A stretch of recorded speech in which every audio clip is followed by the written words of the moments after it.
That is great. One solution that I have is that instead of waiting, because that's the trap. Instead of waiting until December 31st or January 1st to write your goals out and start working, do it now. It is called a right now resolution. All right. Do it now. Yes, yes. Because, I believe, and I mean, there's various schools of thoughts on this, but it works for me.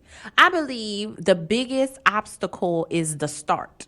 So, if you start now, first of all, you have a heads up on other people that are waiting.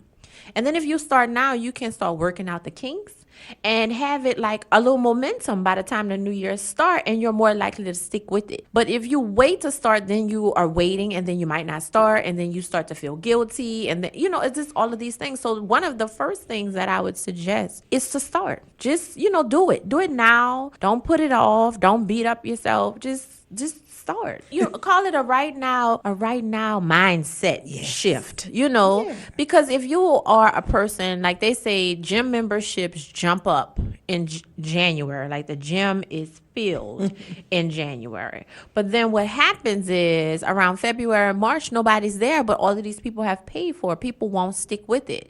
And then, you feel all defeated. So, I mean, for me, momentum is the most important thing for me. Like even in my life, even with starting businesses for other people and helping it create a lot of revenue, and for myself, momentum. Like, let's keep going.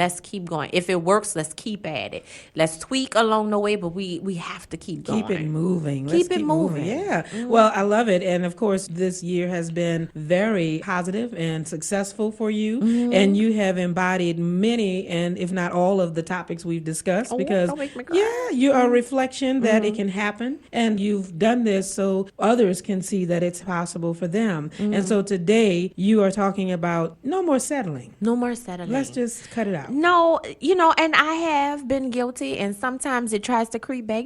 That's good enough. How many times that's good enough. And so if we continue to settle, I think what happens is that we will continue to settle.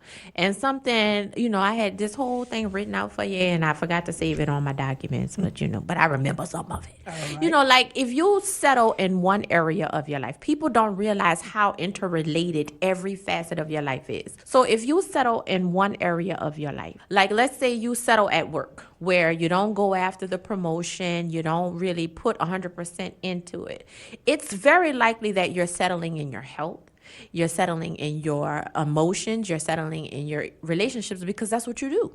So when you decide, I'm going to go after what's mine, I'm going to go after what I want, it starts to jump over in every area of your life. Like if you are strong and you stop settling and go after what you believe you deserve in business, what I find is in relationships, I'm like, you need to, this ain't gonna work, because I deserve more. You start to believe in yourself. And so I wanted to save this message for December, because right now people are thinking, okay, how can I do it differently? And one of the best things that you can do for yourself moving forward is to decide that you're going to accept everything that you deserve and stop settling.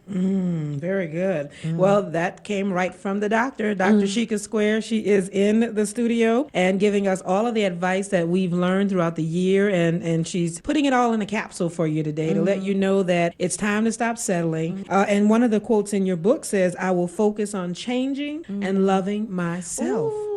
So those things go so well together. A lot of times, I don't know if y'all saw on social media, but your girl has picked up swimming. I have taken up swim classes. I look cute, swimming and stuff. So when I first started swim class, I was like, you want me to jump in where? And, he want us to dive into the 10 feet part of the pool. I was like, what? Not me. But I do it because see, I don't shy away from things that I'm afraid of in any area of my life. So even if I'm terrified, I be like, oh Lord, I do it anyway. So people don't believe, you strengthen one area, you strengthen all. So I was swimming, I was in the deep water, jumping in, backstroking, doing all that stuff. Y'all can't see me on the mic foot.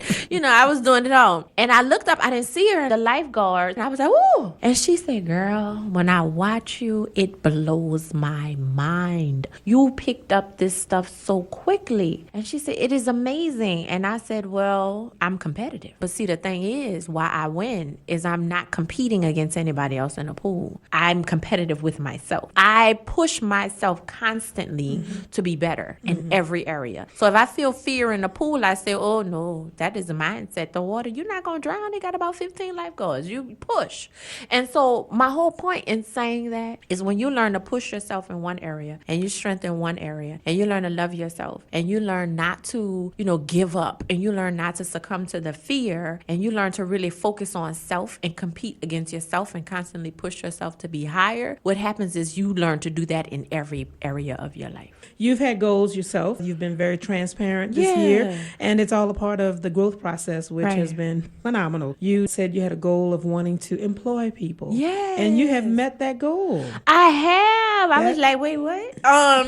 So I said, somebody asked, how often do I write my goals? And one of the goals I have for 2019 is that I wanted to be able to employ people. And for me, it's one thing to make money and I can do whatever I want. But then when you have to make money and then be responsible for somebody else's check and then somebody else's check and then bring in enough money to still live comfortably, I was used to not delegating. I would use consultants but never employ a person. And so towards the last quarter of the year, the financial quarter of the year, I was able to employ not one but 3 people actually. And then we're actually having to employ yet another person before the end of the year. So I've exceeded it. And so that was a huge goal for me because I'm able to give. It's a giving thing for me. I can help somebody else reach their financial goal. This journey has been about empowering other people. Absolutely. And really allowing people to learn enough so that they can get moving. And like you said, the momentum can start. But then you make impact. Yes. Like, how are you changing the world? There's this quote that says, to not live up to your highest purpose is selfish. And so I try to be selfless with my purpose on a daily basis. And so it is, and I try to employ, people that I can have a holistic impact on. Like they can walk away with not only a nice check, because I pay well, but they can also walk away feeling like, wow, I learned something. That was a great experience. And giving keeps on giving. Yeah. So my question to you is, since we are doing our Right Now resolution, what is 2020? Many have said clear vision. It's given us, we see the future. It's all about vision. Oh, yeah, absolutely. You have to see it. Yes. You have to, and sometimes what you see will scare you. So right now I'm attempting to do 6 figures in the first quarter. Hey, all right. That's the goal. So what do you suggest to someone as they move toward 2020? How do you prepare for the new year? So one, don't wait till the new year. Yeah. You might be partying, you might be out, doing those adult beverages. You don't wait till the new year to prepare for 2020. Start now. And I said I had a Facebook Live, I think a few months ago, where I would talk about some of the clients that I worked with were bringing me in the summer to strategize for 2020. You start thinking about this early, but let's say you haven't. Start now. Think about it now. And I suggest that if you are just starting out with really wanting to accomplish stuff, think about what you gave up. Think about something you really wanted to do, but you were scared and you gave up, and say, I'm going to do a little something towards that. Don't always do the same thing. Oh, I'm going to lose weight. You're not going to stop eating the cupcakes. And be okay with that. That's okay. But do something that you really are going to commit to, because that also builds confidence and reduces fear. If you know you're not going to stop eating the cupcakes, maybe stop eating Skittles. Don't make the same resolutions and keep forcing and fighting yourself. Yeah, the cold turkey might be difficult, but the reduction is possible. Yeah. When I was in college, I was big fine. Like we talked about that a little before. I was big fine. And I had very Southern ways of eating where I liked to eat a dessert with every meal. And so I started seeing a dietitian because my jeans was just too tight. I said, Lord, this is ridiculous. This is the biggest I've ever been in my life, big. But anyway, and so the lady said, did you ever consider maybe instead of eating 3 desserts a day, it sounds funny when eat one? I said, oh my God, I had never considered that. She said, how about you just your favorite dessert, save it for your favorite time to eat it. I said, oh, I could do that. I can do that. And I did, and the weight started falling off. And I didn't feel deprived. And so I don't believe in depriving, even when I work with clients and building businesses.